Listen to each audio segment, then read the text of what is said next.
A nursing mother must have water, but she takes a terrible risk to get it.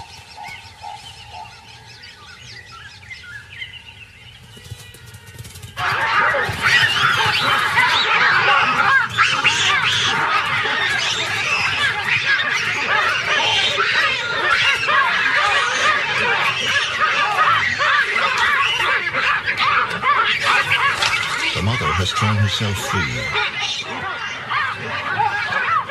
But the baboons conceive that another croc has her baby.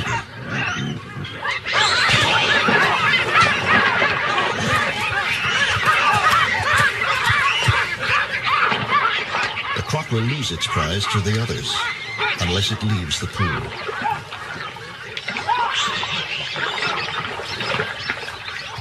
But when it does, a big baboon is waiting.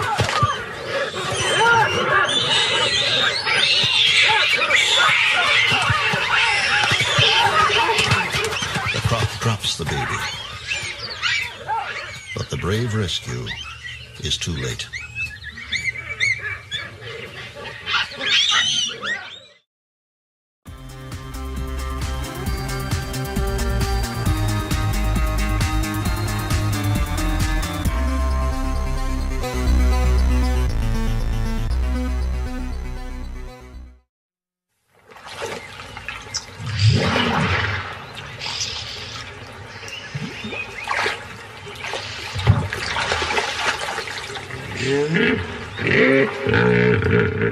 This is the story of a pool and the animals that cannot live without it.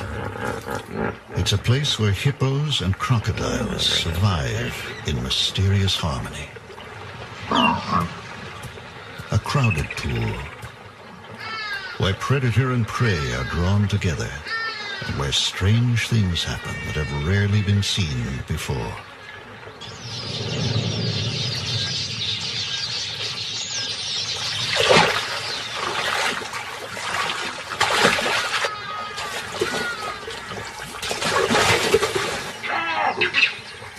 At this pool, thirst can be dangerous, and drinking becomes a deadly game of chance.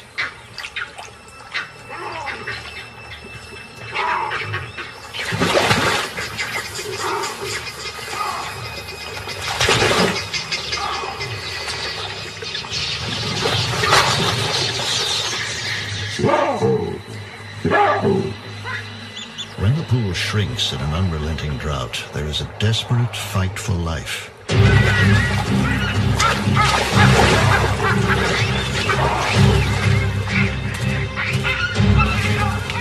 wild anarchy takes over that only the fittest can survive.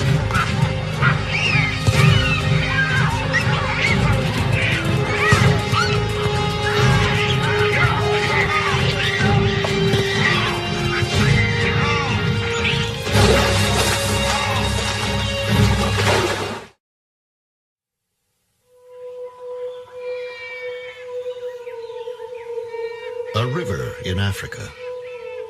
It's known as the Lavuvu, or Hippo River. And where land and river meet, there exists a rich concentration of animals.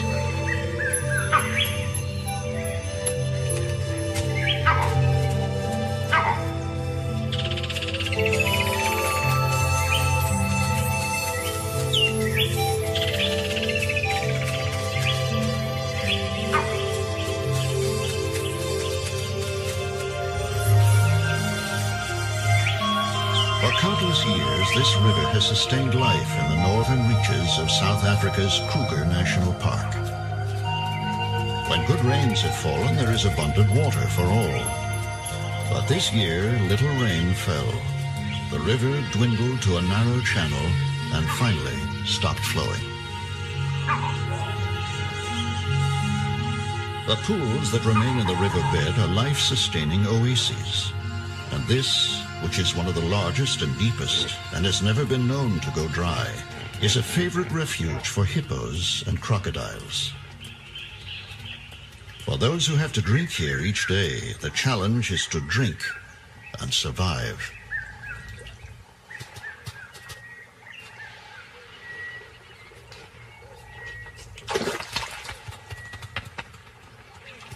With over 60 crocodiles congregated here, caution becomes the first rule.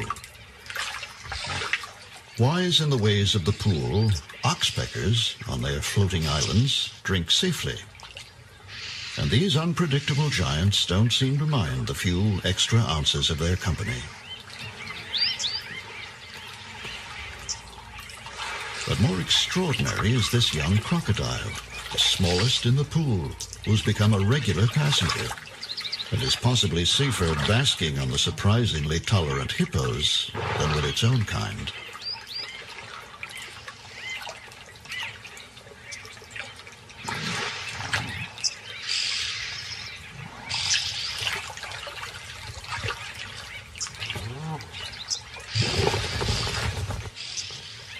Wily baboons have another strategy. They dig pits at the pool's edge and drink the seepage water, rather than risk a croc attack. In contrast, this female impala is so stressed by thirst she's beyond caution.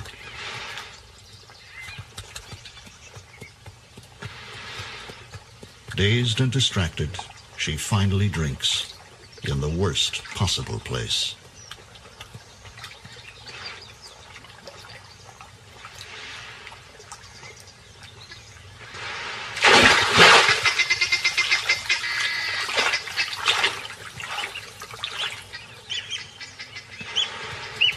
Crocs aren't the only problem here. These impala have run afoul of a white-crowned plover, whose eggs are in a depression in the sand.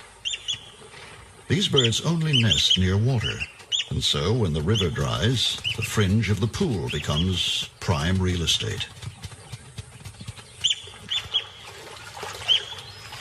But it's also a busy and dangerous thoroughfare. Crocs come here regularly to bask. Crocodiles lumbering up the bank are a major hazard for the fragile eggs. But unlike the timid impala, the crocs ignore the bird's warning cries. Lucky this time, and she settles down again to brood.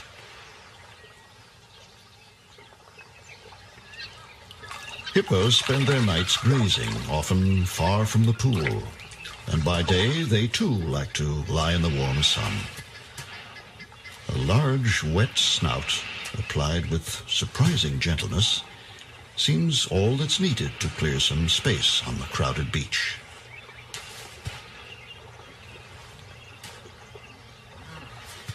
There's no hurry. We're all relaxed and easy here, and the great reptiles gradually respond to gentle nudges until all are accommodated to their liking.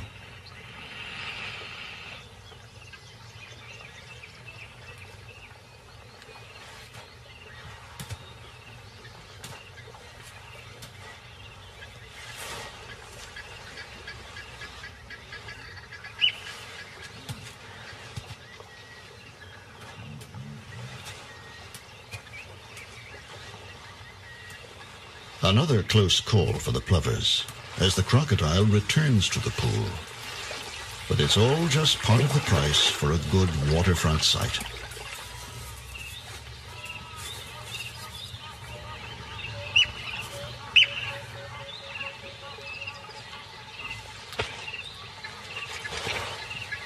Hippos are a nuisance for the plovers. They don't leave much space between them.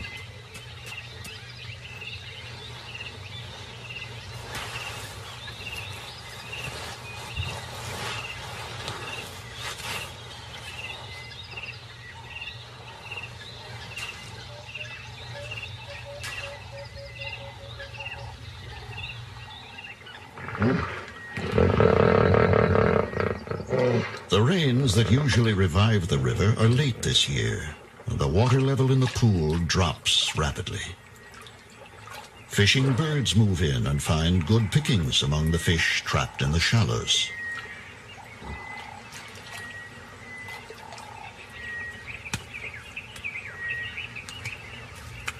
The yellow-billed stork's juggling act is no game, but a way to tire the fish into relaxing its sharp, erected spines.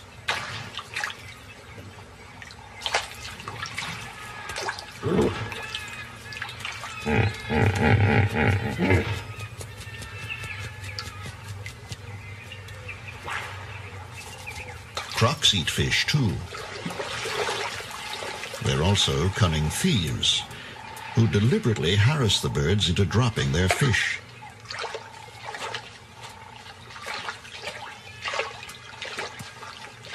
The herons must wet their catch before they can swallow it, and the crocs watch closely, waiting to move in and panic the bird at just the right moment.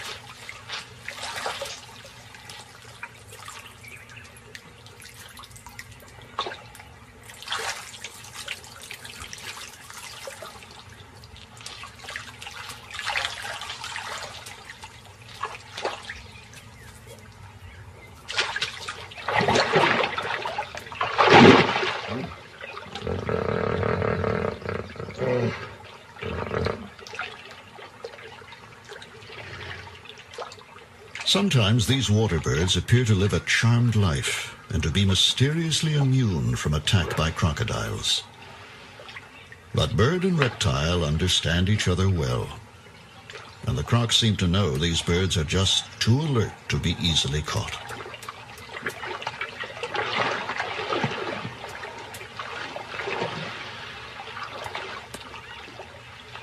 But not all birds are crocodile smart. Green pigeons don't often drink. Usually they get enough moisture from the fruits they eat. But in the heat of this dry year, the birds are forced to come to water, and they're innocent of any danger.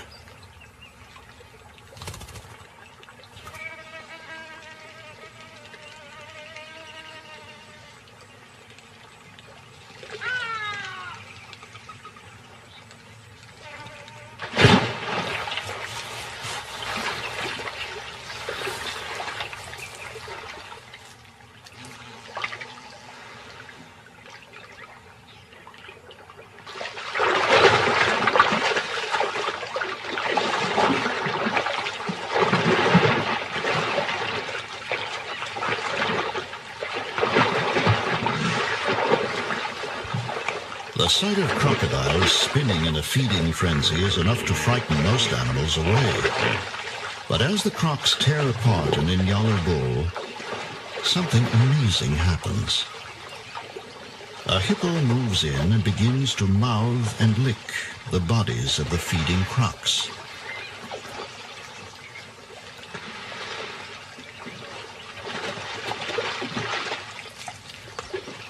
Hippos are strictly vegetarian.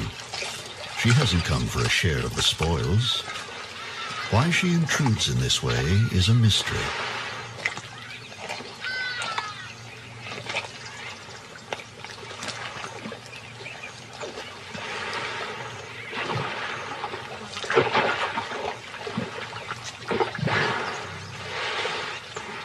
She is more powerful than the crocs, and her dominance over them is absolute.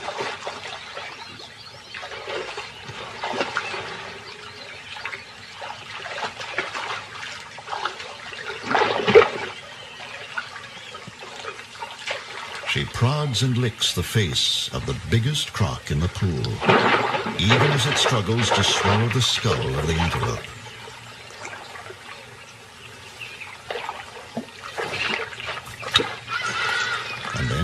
As if her curiosity has been satisfied, she loses interest and leaves the crocs to their feast.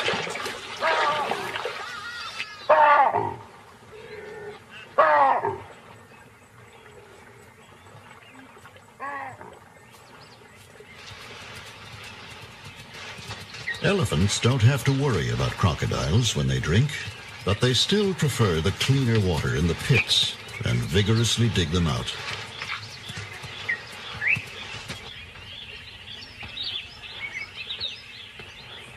In the river bank near the pool, a large colony of nesting bee-eaters are feeding their young.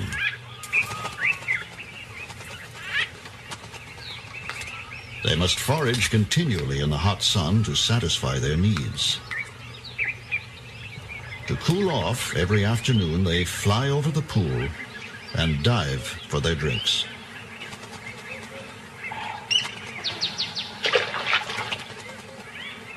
For some of the crocs, this is the signal to take up positions.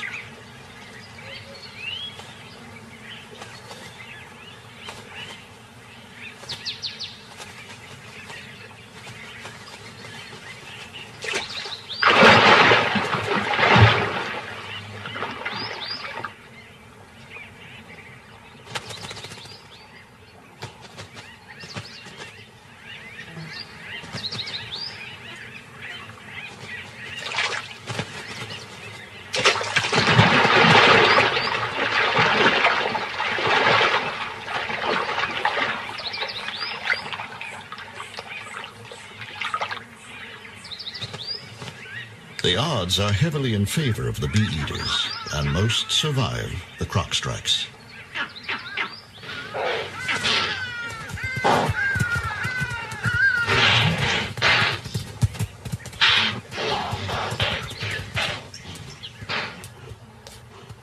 A thirsty lioness comes to water.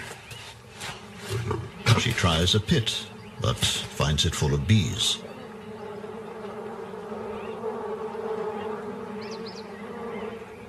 She decides to risk the pool.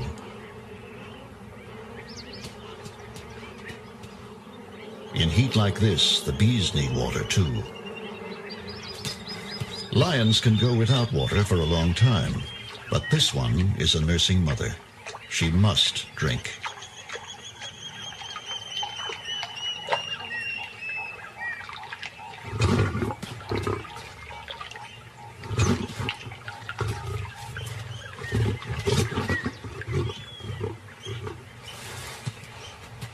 Maybe the bee pit isn't so bad after all.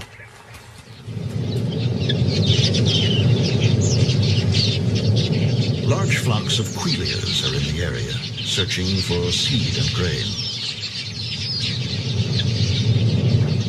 As they stop by the pool to drink, their busy fluttering at the water's edge inspires the crocodiles with a keen and almost sporting enthusiasm.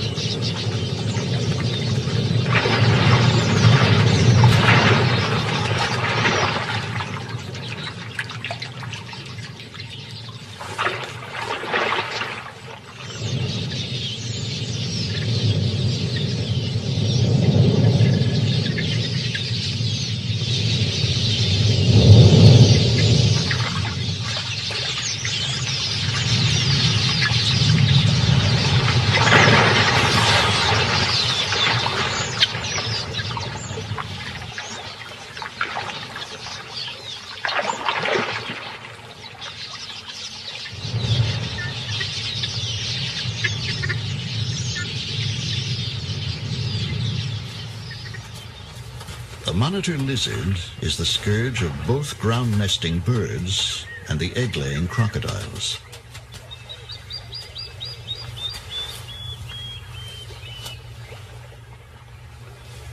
It's a voracious predator, particularly partial to eggs. And the feisty plover immediately declares war.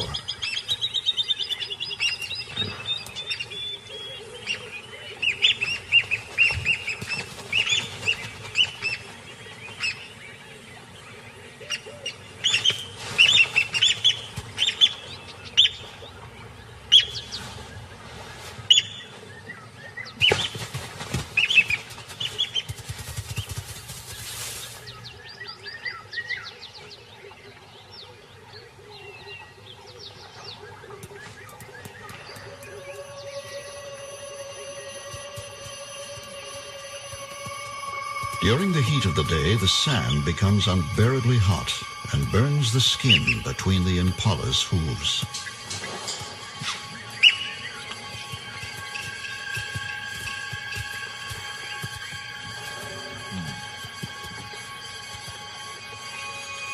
For the plovers on their nest, this is when easy access to water pays off. The bird is soaking its breast feathers until they are weighted with water.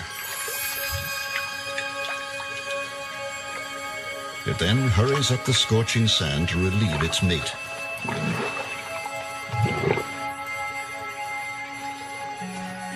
The plovers are brooding on sand that feels hot enough to fry an egg, and by midday they are changing guard at the nest every 10 minutes. Without the constant protection of their cool, wet feathers, the eggs could not survive the heat. The sand is so hot, it's a wonder she doesn't fly down.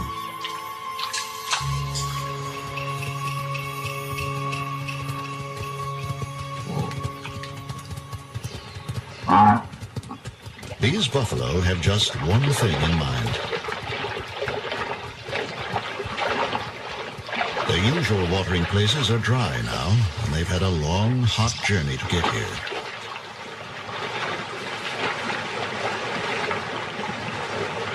One of the calves strikes out on its own and is soon in dangerous company. But these aren't the biggest crocs in the pool, and the lucky calf quickly returns to the herd.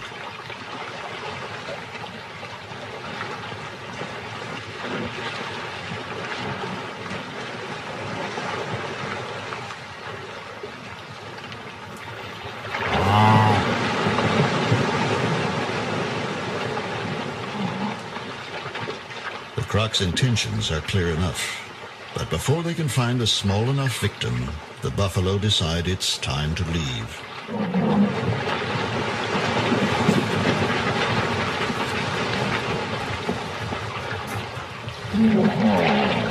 An irritated hippo helps them on their way.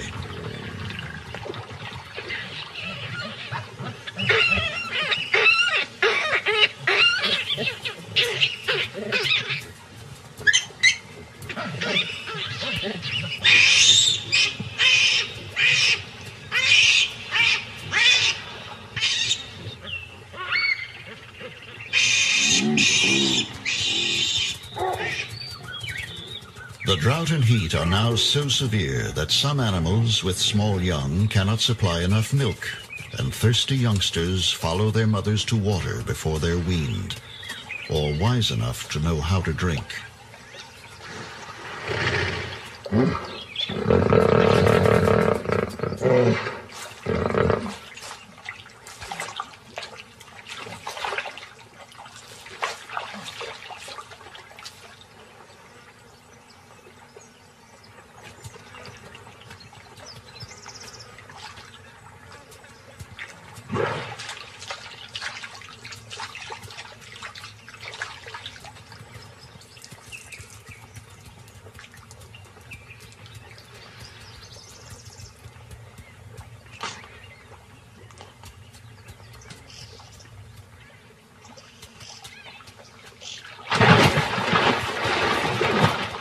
In an instant, both croc and fawn vanish into the pool, leaving behind a bewildered mother.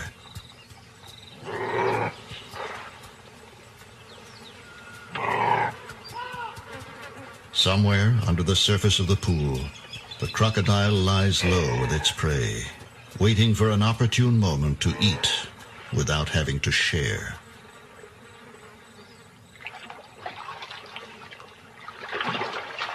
The most carefree creature in the pool is this baby hippo. She frolics around her mother in that special state that belongs to all young things.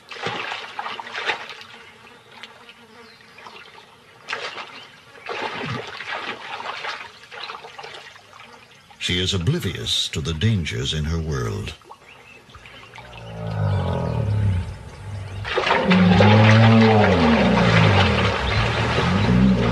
The pool is steadily shrinking and is already too small for so many animals.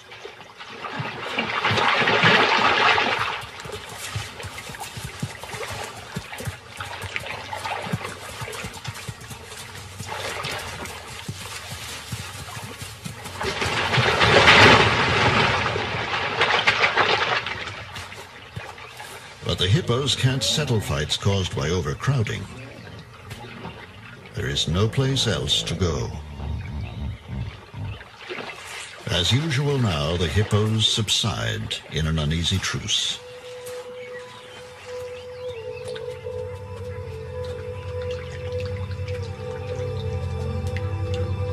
Subdued by the day's heat and temporarily at peace, the baboons relax around the pool.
His peace is shattered by a familiar cry of outrage. He's innocent, but he's too close to the nest, and the plover has a good eye for trouble. And young male baboons are especially targeted.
A sudden spat between rival crocs sends a ripple of panic through the pool.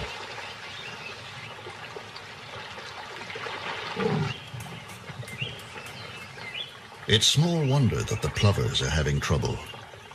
A fresh track shows that a crocodile plowed right over their eggs. This is their third nest of the season that's been lost to the crocodiles. Starting again from scratch, the plovers perform the ritual of selecting a site for a new nest.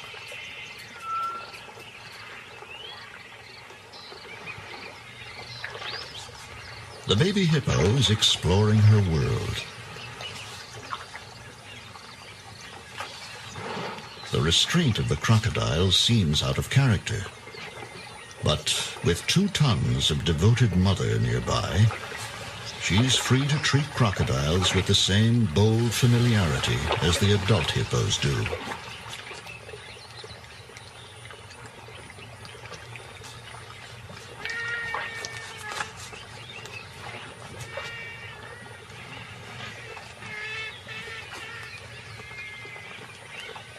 These great artists of violence are obliged to hold a kindly pose as the hippo child wanders in her playground of gently smiling dragons and slobbers on their tails.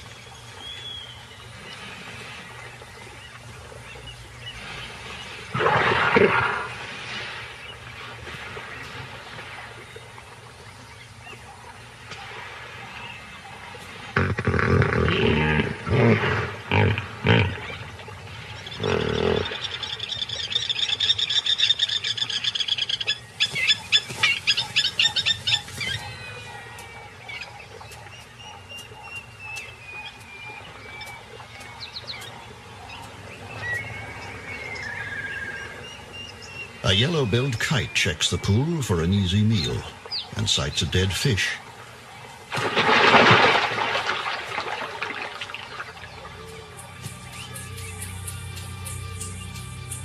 The surrounding land is parched and bare, and each night the hippos must trek for miles to find grazing. Other animals wander in the riverbed in search of the few remaining pools.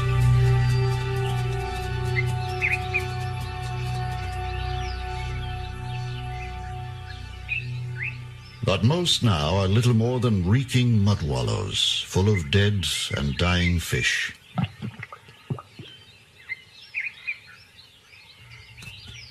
Even so, the impala would drink here, but the pool is dominated by a single croc, the last of a group of more than 40 that were here a month ago. The monkeys won't risk it and drink instead in deep footprints. The fawn's attempt to drink is a small disaster. Now it's covered with stinking mud.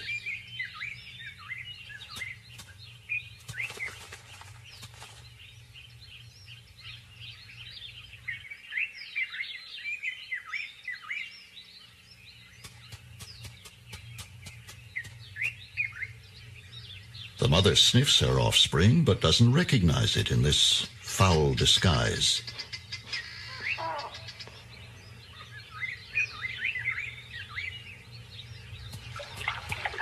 The crocodile that has held back the drinkers suddenly leaves. Perhaps there is no future for it in this tiny pool.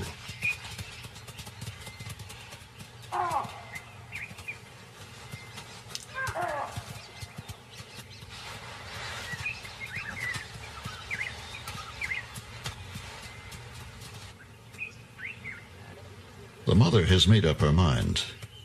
This is not the sweet-smelling youngster she came with. But the fawn knows better.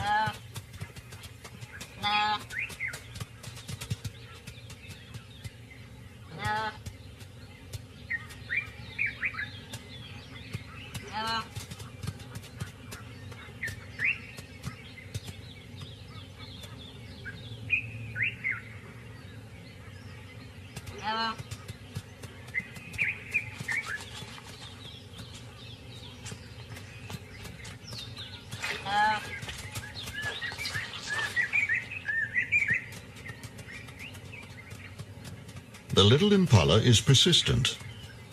Soon the mud will wear off, and the mother will again accept her.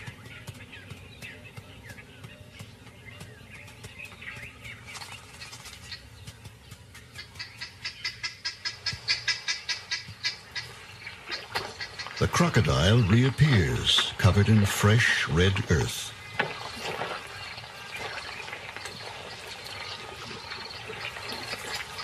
She thrusts her head into the mud and swings it from side to side.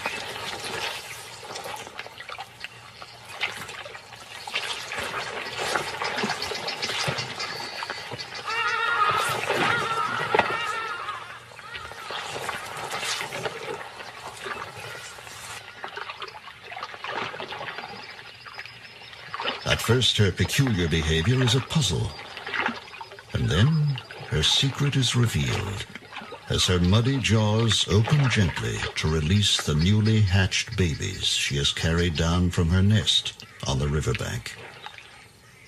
This is the reason she has remained in the pool so long. She would never desert her young. She is their only protection.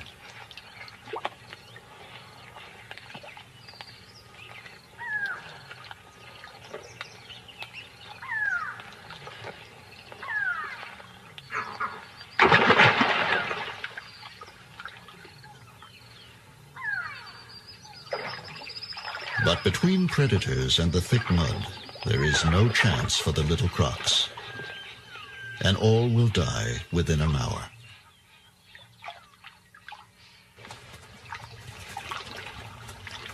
Back in the big pool, crocodiles writhe and heave over another carcass. And once again, hippos are amidst the frenzy. There's nothing for them to eat, yet something attracts them here.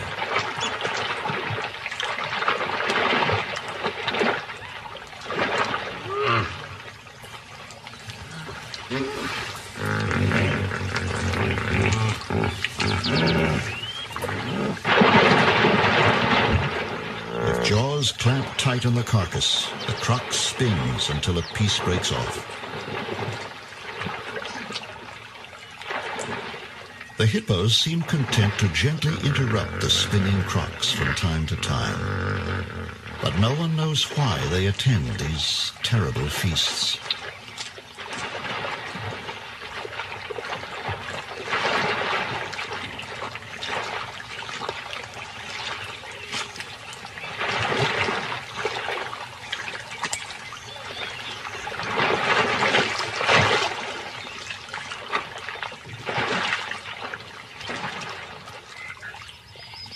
For 9 months, little rain has fallen, and the animals risk death for water.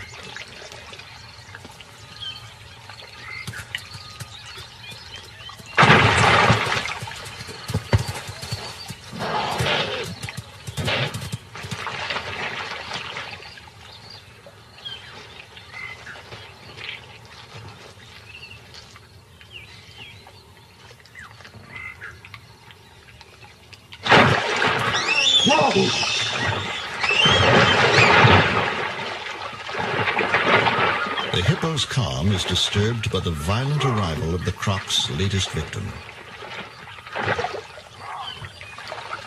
For this one, there will be no lucky escape.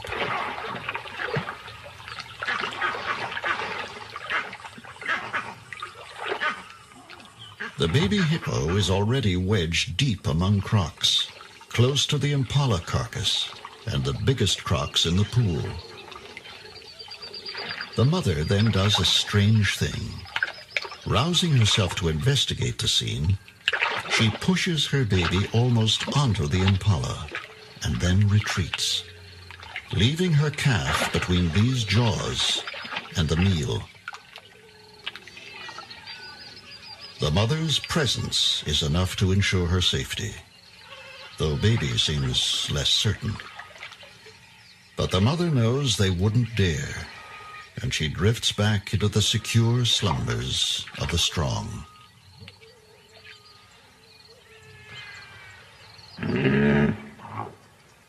The pool has become so dangerous that most animals prefer to drink from the pits.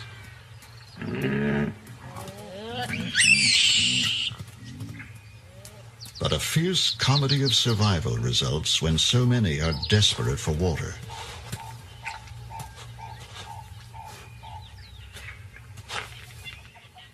Large male baboons commandeer the pits and drink every mouthful of water that seeps in.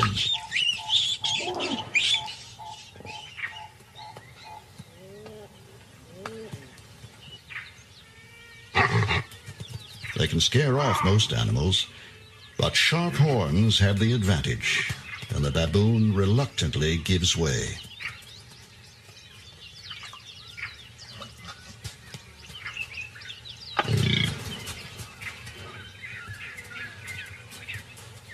Competition at the pits is so fierce that those that can't cope with a big baboon have to take their chances at the pool.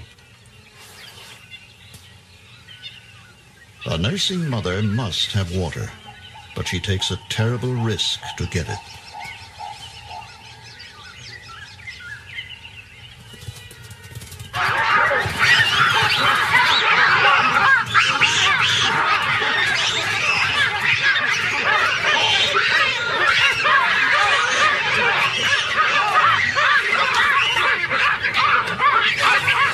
The mother has thrown herself free.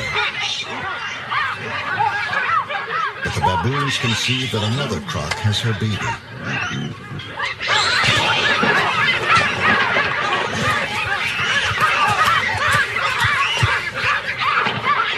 The croc will lose its prize to the others unless it leaves the pool.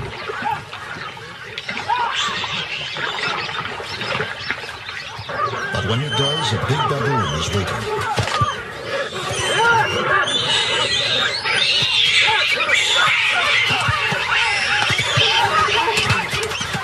Drops the baby.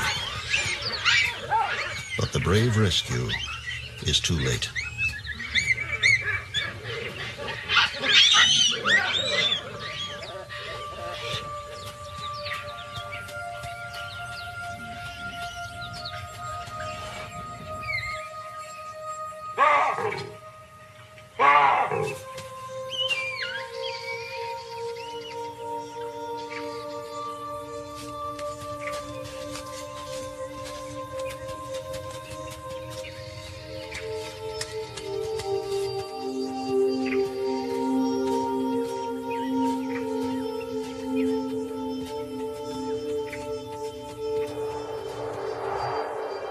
The drought continues. It has become the worst in living memory.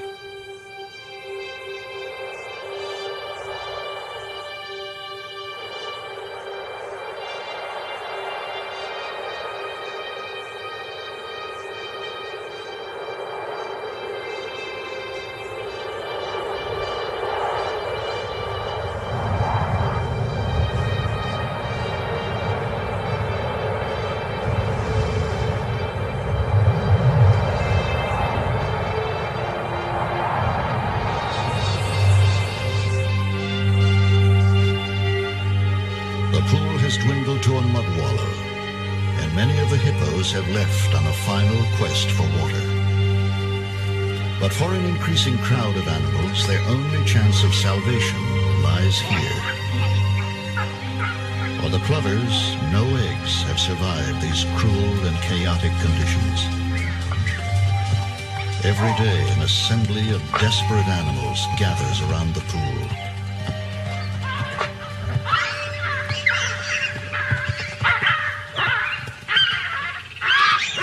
These baboons, who are seldom peaceable, reach new levels of aggression among themselves.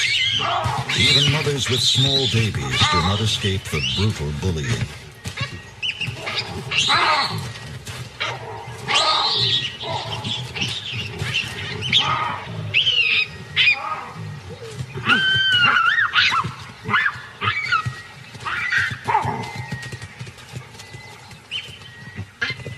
Baboons still dominate the pits, but a female inyala, driven by thirst, is ready to fight for a drink.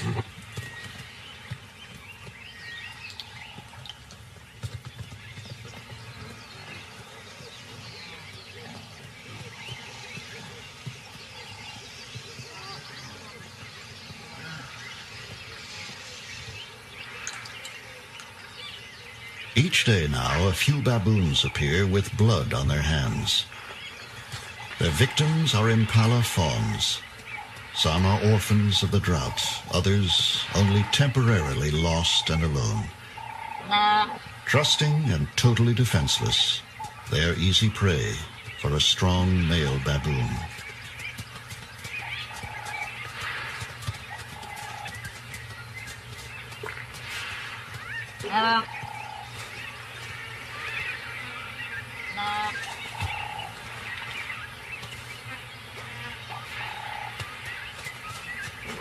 Unaware of the fate of her offspring, the mother ranges up and down the pool, calling.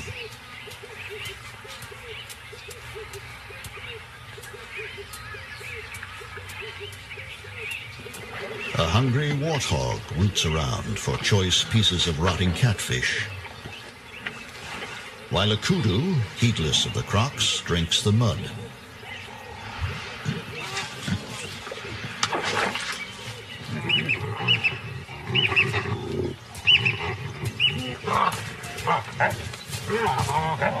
The baboon didn't keep his kill to himself for long. Yet the contest seems to be as much about male dominance as ownership of the carcass.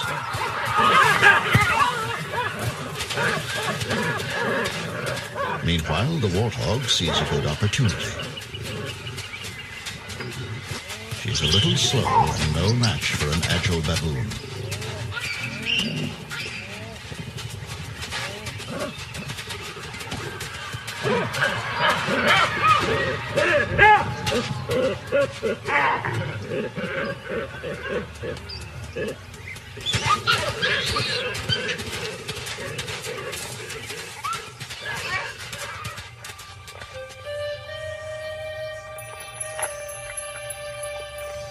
As their pool dies around them, the hippos and crocs lie marooned in the mud like creatures made of clay, half-formed and waiting for their creator to complete them.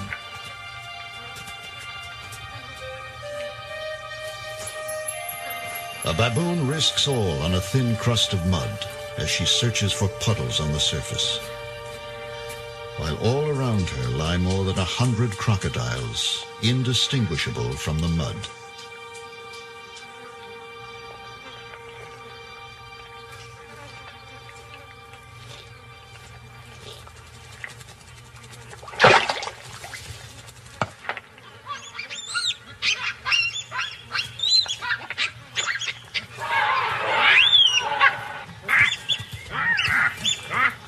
The mother is brave, but the life and death struggle is between these two. If baboons have nightmares, this is surely one of them.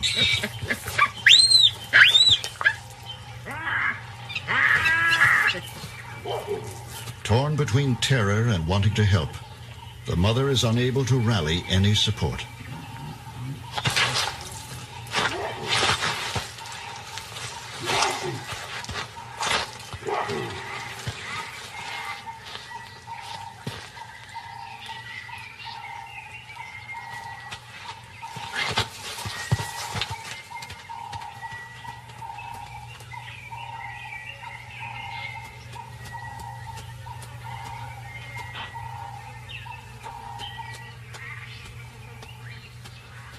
She has escaped with muddy legs, a sore face, and possibly a haunting memory.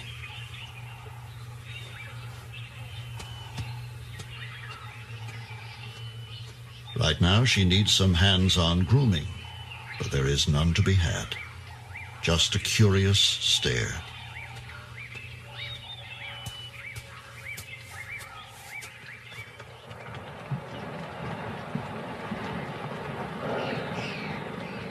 When everything seems to have reached the end of endurance, the sky fills with clouds, and relief seems at hand.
The spell of the drought is broken.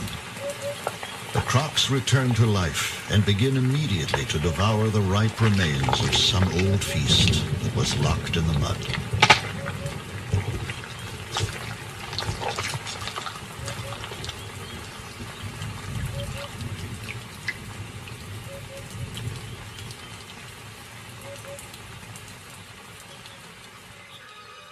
But the rain was just a fleeting reminder of better times.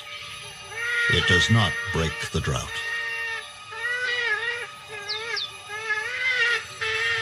The withering heat returns and draws all remaining moisture from the pool. The last hippo has moved on and will probably die in a hopeless search for water. Only one old crocodile is left. He was the largest, the dominant croc. He shows no signs of leaving. He remains in his empty pool like a stranded nightmare.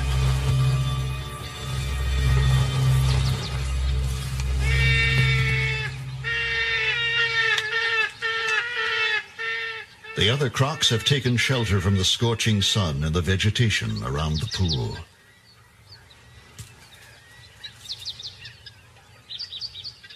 They lie motionless in the shade, surviving on their last reserves.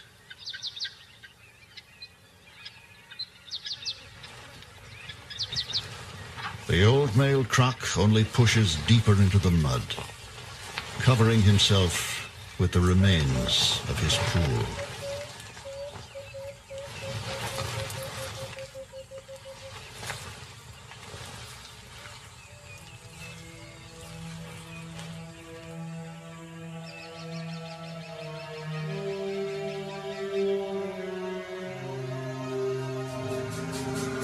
Six weeks later, in the center of the pool, at the place where the water was deepest, lies the skeleton of the big male croc, dominant to the end.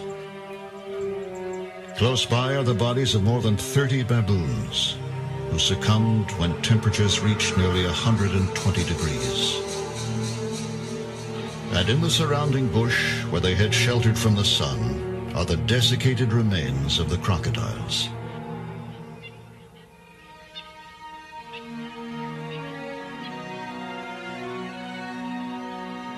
But there are survivors.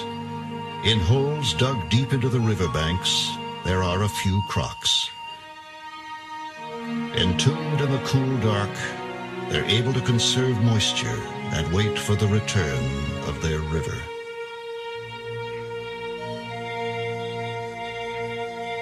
For someday, beyond the distant hills, where the weather is made, it will rain again.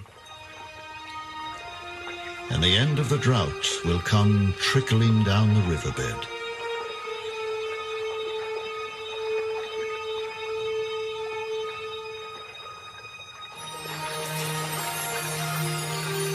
No wild calls will welcome this sight, but as the river surges and flows deep enough to swim in, who is to say that the crocodiles won't rejoice, and the birds won't revel in that first flooding?